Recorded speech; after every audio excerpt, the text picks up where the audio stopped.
ये historical change भी हमने डिस्कस कर दिया है, ठीक है। इसके बाद अब जो नेक्स्ट टॉपिक है primary secondary and tertiary sector in India, primary secondary and tertiary sector in India, उसमें ग्राफ दिया है, जैसे अपने बुक में देख लो। जो ब्लू कलर से है वो प्राइमरी है, जो ब्राउन है वो सेकेंडरी है, और जो ग्रे है वो टर्सरी है। तो तुम देखो कि 1973-74 में भी सबसे अधिक कंट्रीब्यूशन किसका था? प्राइमरी का। उसके बाद किसका है? उसके बाद टर्सरी का है, और सेकेंडरी का उसके सबसे लास्ट में है। लेकिन 2013-14 में आकर के देखो कि प्राइमरी सेक्टर घटा है, कम रहा है, ठीक है, और टर्सरी सेक्टर सबसे अधिक बढ़ा है, लेकिन सेकेंडरी सेक्टर को जितना बढ़ना चाहिए उतना नहीं बढ़ा है। उसमें जो रेशियो है वो बहुत ज़्यादा किस तरह से टर्सरी सेक्टर में बढ़ा है, उस तरह वो नहीं बढ़ा है। अब आ जाओ कि जो sectors, share of sectors in GDP है, तो 1973-74 में सबसे बड़ा कंट्रीब्यूशन किसका है? प्राइमरी का है, उसके बाद टर्सरी का है, और फिर सेकेंडरी का है।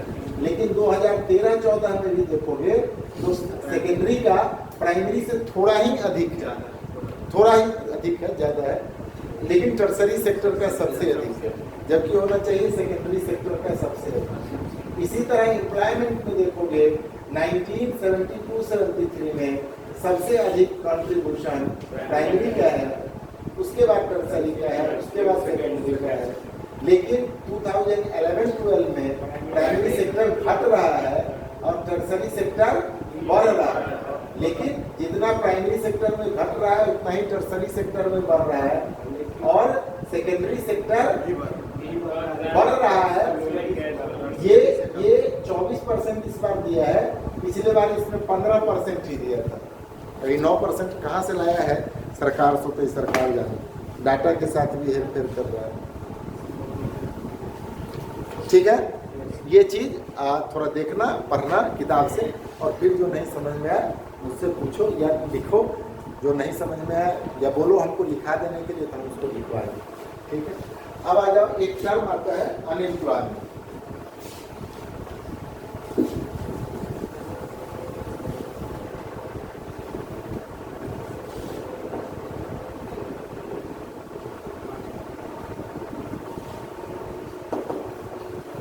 देखो अपना अनएम्प्लॉयमेंट, जैसे पहले भी 9th में तुम लोगों को पॉवर्टी बतलाए थे, तो उसमें बतलाए थे कि पॉवर्टी का डेफिनेशन क्या होगा।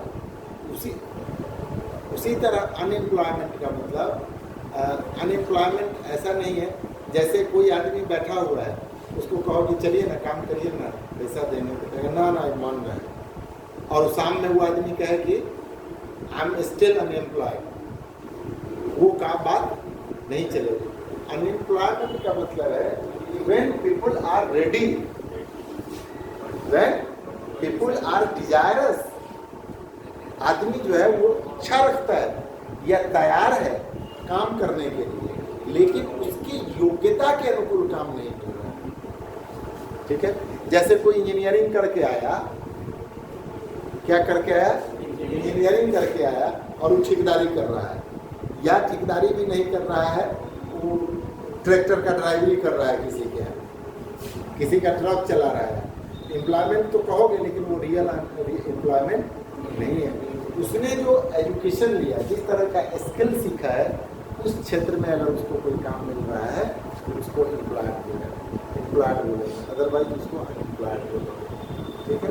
तो व्हेन पीपल आर डिजायरस और ready to perform the work, but in reality for them there is no any work available according to their skill or qualification. लिख लोगे क्या? लिख लो। when a person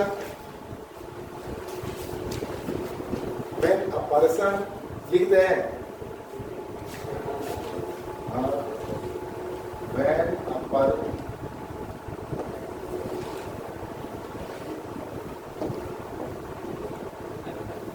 ready to perform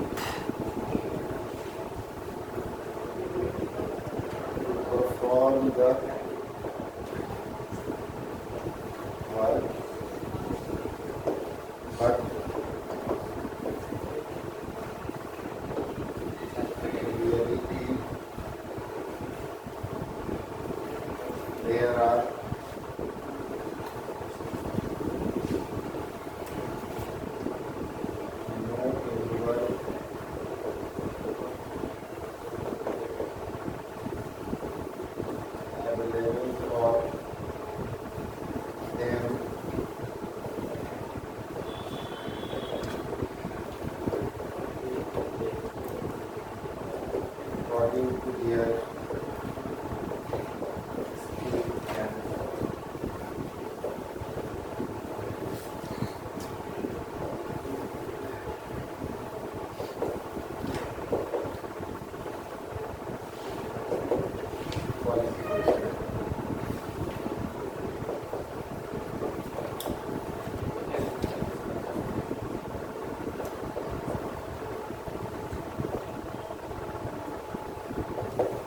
It's called unemployment.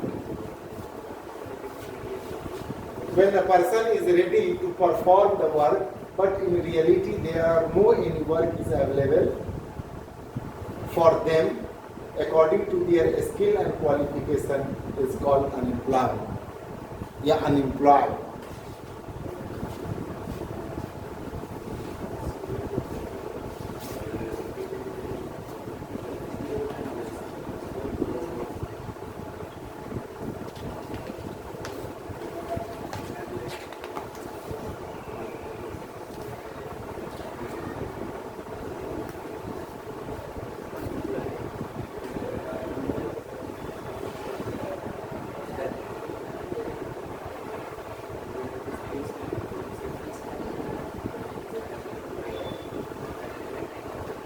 हो गया, लिख लिए।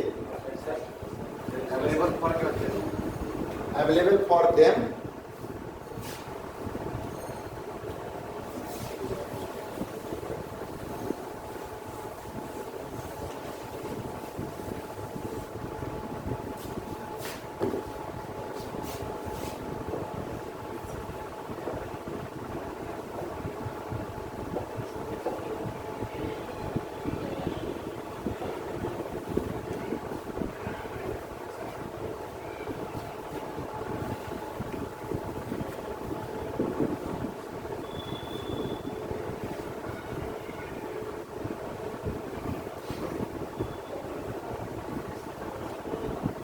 कितना देर लगता है लिखने में, लिख लिए। अब आ जाओ, ये अनएम्प्लॉयमेंट, इसको क्वालिफिकेशन और स्किल के आधार पर अगर इसको इसका क्लासिफिकेशन करोगे तो कई क्लासिफिकेशन होंगे, लेकिन मोस्टली जो इसको हम लोग इकोनॉमिक्स में बांटते हैं वो दो तरह से करते हैं, ठीक है। एक तो जो सीजनल अनएम्प्लॉयमेंट है और दूसरा डिस्गाइज्ड है। सीजनल और डिस्गाइज्ड। सीजनल से मतलब है कि जब आप देखते हैं कि किसी आदमी को परमानेंट एम्प्लॉयमेंट है तो ठीक है, नहीं तो परमानेंट जब नहीं है तो किसी सीजन में एम्प्लॉयमेंट है और किसी सीजन में एम्प्लॉयमेंट नहीं है। खास करके एग्रीकल्चर के सेक्टर में ये ज़्यादा देखने को मिलता है, ठीक है। खेती का जब सीजन होगा तो वर्क होगा और जब नहीं होगा तो फिर वर्क नहीं होगा।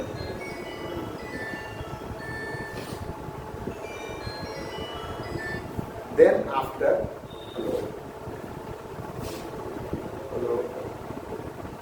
हम 10 मिनट को पढ़ते हैं क्लास में।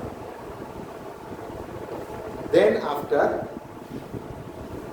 जो हमारा सबसे ज़्यादा प्रॉब्लमेटिक होता है तो उसको तो हम आइडेंटिफाई कर देते हैं। कोई आदमी बेकार बैठा हुआ है या अभी एग्रीकल्चर का सीजन नहीं है तो उसको क्या एड देना है, क्या उसके लिए हमको उपाय करना है।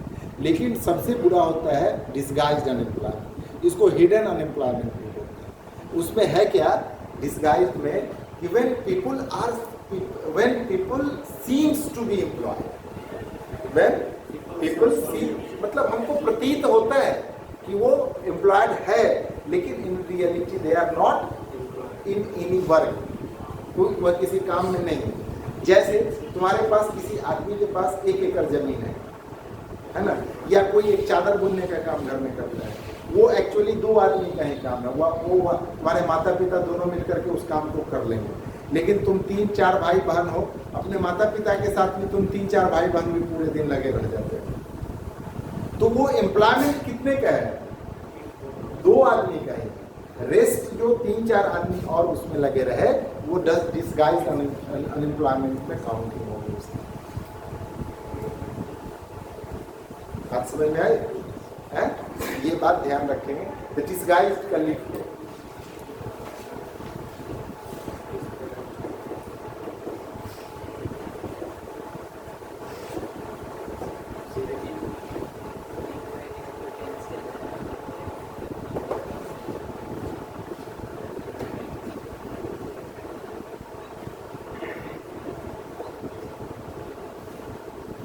When people seems to be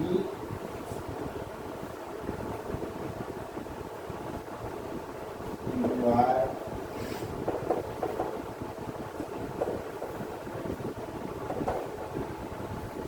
but in reality they are more in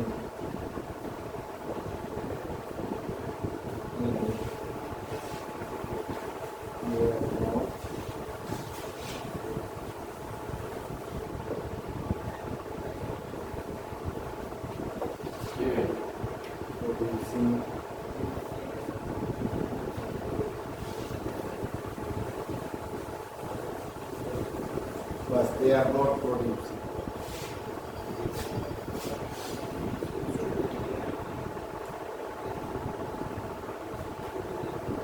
वह कुछ उत्पादित नहीं कर रहा है।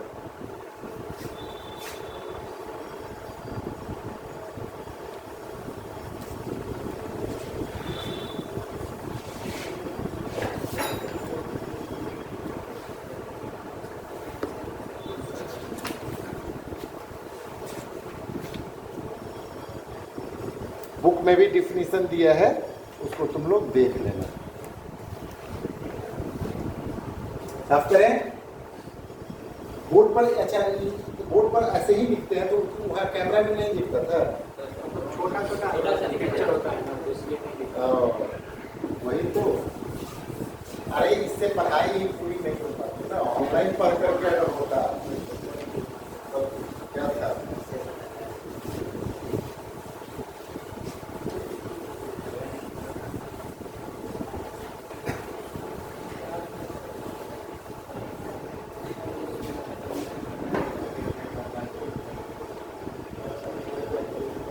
अब क्वेश्चन है इसमें,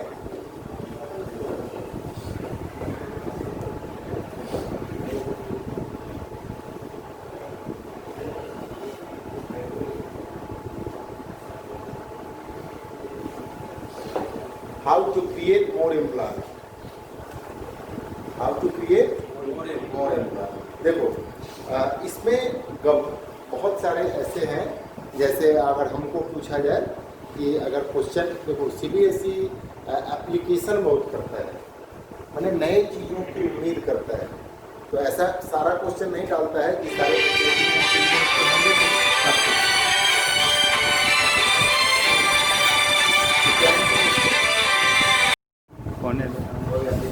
चलो फिर वीडियो स्टार्ट है। देखो हाउ टू क्रिएट मोर, मैं यह बता रहा था कि सीबीएसई एप्लीकेशन सारे बच्चों में इतनी एबिलिटी नहीं होती कि पूरा एप्लीकेशन, लेकिन कुछ क्वेश्चन एप्लीकेशन का डालता है। क्वेश्चन इस तरह का भी दे सकता है कि government has made the MNREGA, but despite of that how can you create more employment, give some suggestions. क्या लिखोगे? तो उसमें लिखेंगे बाय डेवलपमेंट ऑफ स्किल के, और दूसरा लिखेंगे by the protect of skill, by the protect of skill. कुछ चीज अपने मन से हम लिख सकते हैं, जैसे there are many rural works which have needed to protect from digitalisation. अब जैसे गांव में कोई कास्ट का कोई टोकरी बुनने का स्किल है, अच्छा सब कोई इंजीनियर नहीं हो जाएगा, सब कोई साइंटिस्ट नहीं हो जाएगा, है ना। कास्ट का उसमें जैसे है कि भाई कोई टोकरी बुनने का काम है, कोई बहुत बढ़िया डलिया बुनने का काम करता है, कोई बहुत बढ़िया चादर बुनने का काम करता है, कोई बहुत बढ़िया पेंटिंग बुनने का काम करता है। अभी एक तुम लोगों को एक इंस्पिरेबल स्टोरी के तरफ ध्यान आकृष्ट करना चाहते हैं। यहाँ बोझा की एक लड़की है, सुनीता नाम है उसका, उसको पूरे दुनिया में वो चर्चित है ना। वो एक्चुअली हुआ क्या,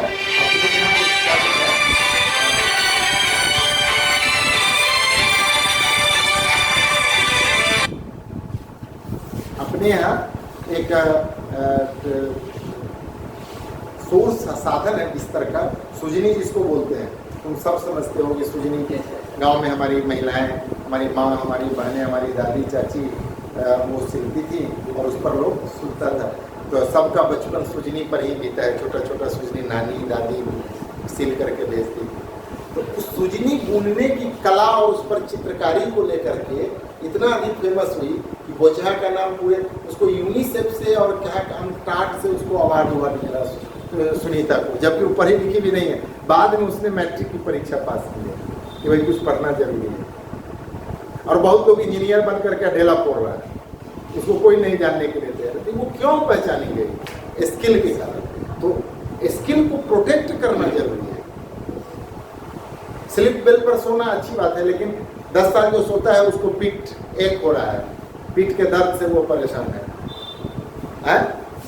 अभी बहुत लोग कह रहे हैं कि भाई कोरोना में इतना लोग गया है, एक भी भूखा नहीं मरा, एक भी लेबर नहीं मरा, एक भी जो घर काम कर रहा था वो काम कर ही रहा है। क्यों? क्योंकि उसका इम्यूनिटी लेवल बहुत तगड़ा हो जाता है, इम्यून सिस्टम उसका बहुत बढ़िया होता है। तो सब स्लीप बेल पर, और स्लीप बेल पर बहुत लोग सोना भी नहीं चाहते हैं, लेकिन हमारा जो पहले का मेथड, तो हम उसको प्रोटेक्ट करके ठीक रख सकते हैं। सब कुछ को डिजिटलाइज नहीं किया जाना चाहिए। गवर्नमेंट की एजेंसी के लिए ठीक है कि हम उससे ऑब्जर्वेशन करेंगे, लेकिन सब में डिजिटलाइज कर दे, सबको कंप्यूटर, सब कंप्यूटरें, अगर टोकरियों कंप्यूटरें बनाने लगे, डलिए कंप्यूटरें बनाने लगे, सुजनियों कंप्यूटरें बनाने लगे, तो आदमी क्या करेगा? कुछ चीज़ों को बचाना भी जरूरी है। क्या करना है? बचाना भी। लेकिन ये तो हमारा आंसर होगा, हम लोग लिखेंगे तब। ये गवर्नमेंट ने इसके तरफ से बहुत बड़ा स्टेप उठाया 2005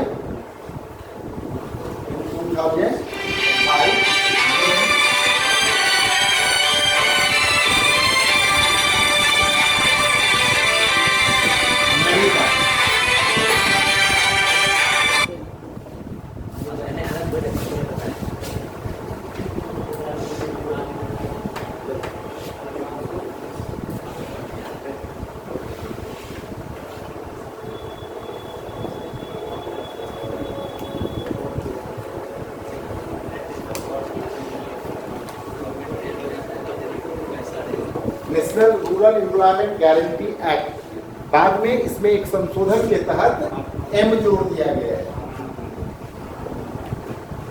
और एम का मतलब है, ये भी पूछ दे सकता है कि इन नरेगा एम किसके लिए स्टैंड करता है? महात्मा गांधी। ठीक है, तो उसमें क्या है लिखिए, इसका फीचर्स है,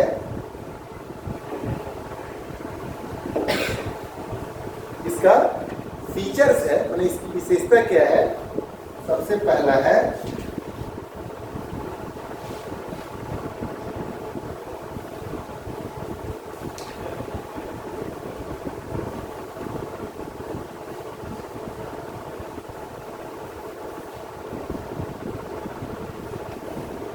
work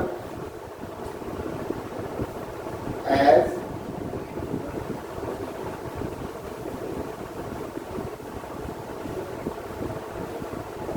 employment is granted as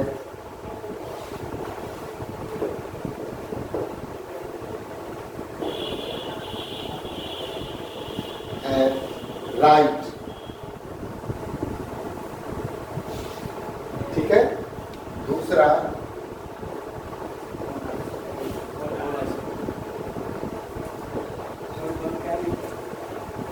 under this scheme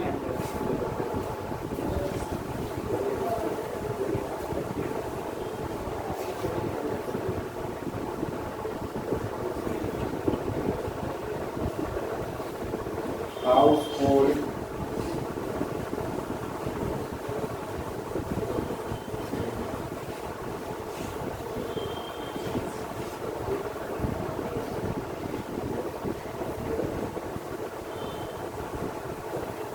person of every household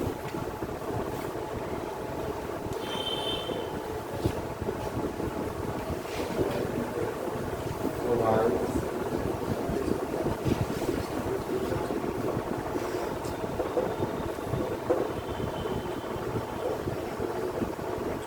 minimum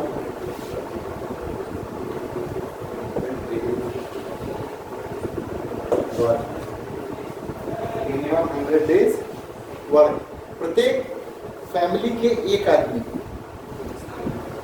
ठीक है, साल में sorry provides minimum 100 days work in a year. ये 100 है, 100 days work in a year.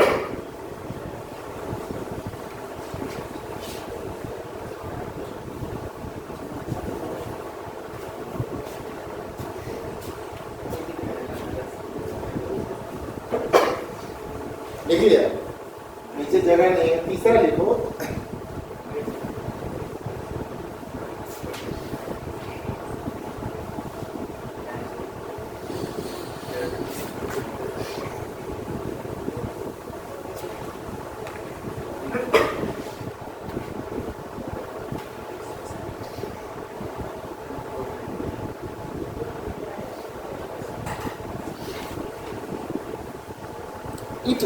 If government is failure to provide them employment, if government is failure to provide them employment, in this situation, government will provide unemployment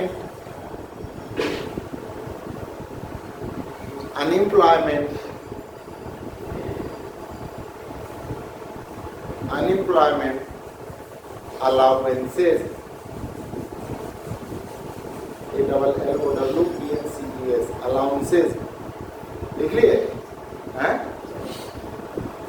लिखे? अब इसमें देखो कुछ photo भी दिया है तुम्हारे बुक में, जैसे देख रहे हो कैसे गांव में ये जैगरी बनाने का, गुड़ बनाने का धंधा है। इस सबको प्रोटेक्ट करके भी हम क्या कर सकते हैं, एम्प्लॉयमेंट को बचा सकते हैं। नहीं, बहुत बढ़िया क्वेश्चन पूछा, बहुत बढ़िया क्वेश्चन पूछा। ऐसा क्वेश्चन पूछता है बच्चा मन खुश हो जाता है।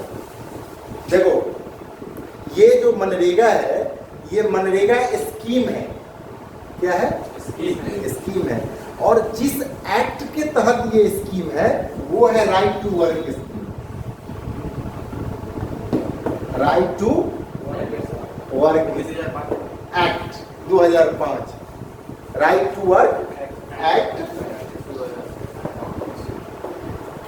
2005। बात समझ में आई?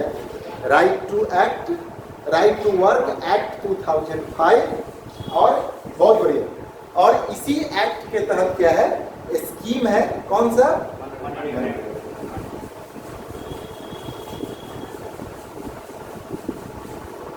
याद रहेगा, MNREGA is a scheme under right to work act 2005। ठीक है, आज इतना ही रहने दें हैं? अब डिवीजन ऑफ सेक्टर्स ये, और अगले दिन इसको पढ़ा करके और हम लोग अगला चैप्टर में मनी एंड क्रेडिट में इंटर कर जाएंगे। तो ठीक है, जितना ठीक है, बहुत बढ़िया।